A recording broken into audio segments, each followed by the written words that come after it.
Welcome to Terra.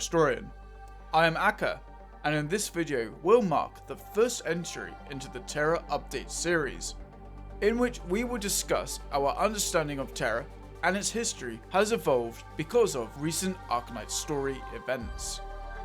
First, we start at the Path of Life event, where we put together how the event has affected our understanding of Aegir.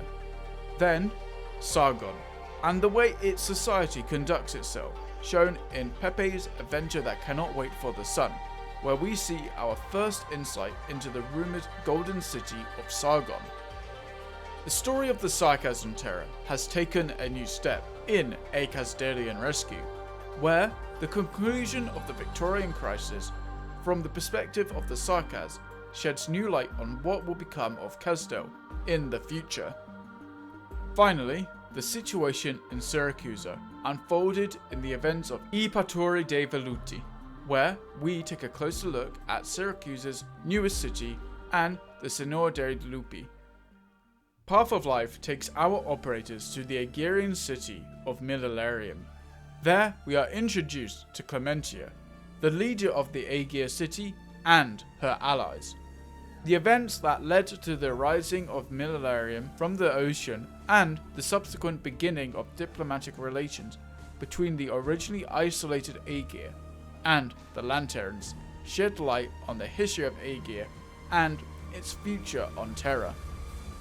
One aspect of Aegir revealed to us through Clementia is how much of Aegir's technology is derived from the ruins left behind by the predecessors of Terra.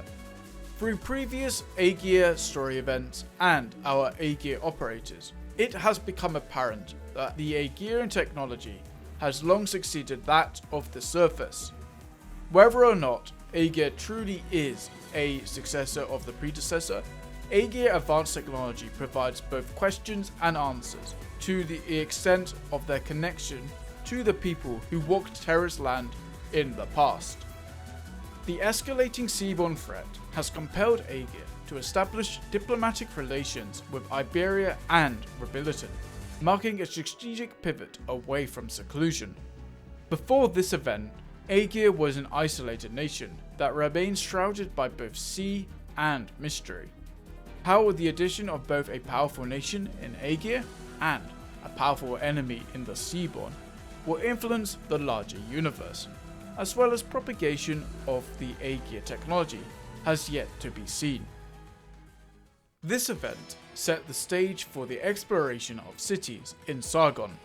In their quest to secure ancient Sargonian relics, Pepe is able to save the city of Menat Haimait during its special festival, but not without the help of Nyantuya, a newly introduced Nightsmora Kurunta. While the conclusion of the quest sees the start of Nyantuya's personal car conquest, Pepe's efforts are rewarded with the invitation to Sharagade. Nicknamed the Golden City, Sharagade and its rumored abundance has remained hidden from the rest of the world, standing as the capital of Sargon that a few have had the chance to catch a glimpse of. Much like how Aegir began to leave their own isolation, Pepe's invitation to the city marks a significant shift in this ancient city's policy. The greater details surrounding the denizens of Sharagade's decision to break their vow of silence will certainly be expanded upon in a larger narrative.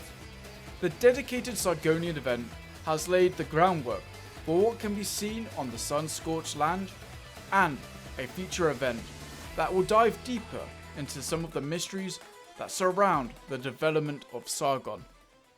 The Kazdelian rescue takes place some months after the conclusion of the Victorian crisis, where many Sarkaz have begun to return to Kazdel to seek out what will become of their own future.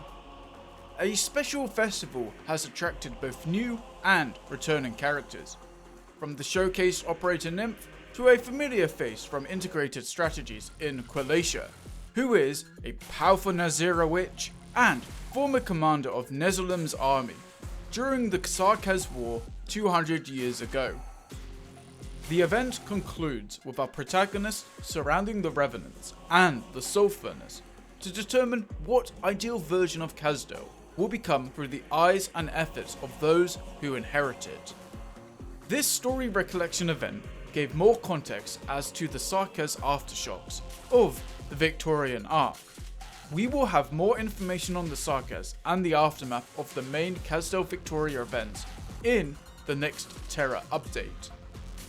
Before we get onto the final update, I do want to apologise for my poor pronunciation on some of the Italian words. I don't try and say these with poor intent, so please bear with me. Lastly, the events of I Pastori dei Veluti follow the recently revived festival in the new Syracusan city of Nova Volsinia, with the blessings of Signor Cecilia, penance and vigil aim to establish a government free from the chokeholds of the family. The carnival itself was a long abandoned Syracuse tradition that saw Syracusans of the past resolve their disputes through a few lawless days in a year. Vigil hoped to revive in hopes that the city could inherit a redefined, non-violent identity with the revival of the carnival, marking itself distinction from other Syracusan cities. The Signor dei Lupi, the Syracusan Beast Lords, have much more of a presence here than before, as their involvement in this event concludes with Lapland being crowned the alpha of the Signor dei Lupi. The Beast Lords' game to hunt each other down is building towards a dramatic turning point, with Lapland insisting on getting rid of more restrictive rules. Given the large influence the Beast Lords have on the development of Syracuse and Lapland's chaotic force on the narrative as a whole, how the Beast Lords game concludes will undoubtedly leave a mark on Terra and the operators we have come to know. With each additional update, the world of Terra unfolds alongside it, and from that context we can better anticipate what is coming for both our operators and for the nations of Terra. If you enjoyed this type of content, let us know by leaving a like and comments below. Is there a specific nation, race, or topic within the Arknights universe you would like us to explore? If so, feel free to share your suggestions below. Thank you so much for watching, and we'll see you in the next video.